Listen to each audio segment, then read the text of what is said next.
வரலாற்றில் ஒரு இடு. ஒரு யஹூதி மனிதரிடம் நபிமணி ஸல்லல்லாஹு அலைஹி வஸல்லம் அவர்கள் சிறு தொகை கடன் பெற்றிருந்தார்கள். அக்கடனை திருப்பி செலுத்துவதற்காக நபி அவர்களை அம்மனிதர் தடுத்து வைத்திருந்தார். ஒரு நாள் முழுவதும் நபி அவர்கள் தடுத்து வைக்கப்பட்டிருந்தார்கள். இதனால் ஆத்திரமுற்ற சஹாபாக்கள் அந்த யூத மனிதரை கண்டித்தார்கள். நபிமணி ஸல்லல்லாஹு அலைஹி வஸல்லம் அவர்கள் இதனை தடுத்தார்கள்.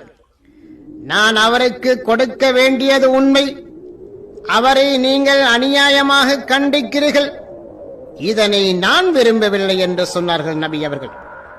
இதனை கண்ட அந்த யூத மனிதர், உங்களது நற்பண்புகளை பாராட்டுகிறேன், தௌராத் வேதத்திலே கூறப்பட்டுள்ள அம்சங்கள் உங்களிடம் இருக்கிறதா என்று பரீட்சித்து பார்ப்பதற்காக என்னிடம் உங்களை நான் தடுத்து வைத்திருந்தேன்.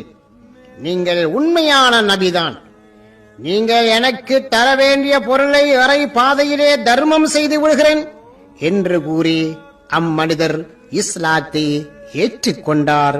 ஆதாரம் மிஷ்காத்துல் மசாபிஹ்.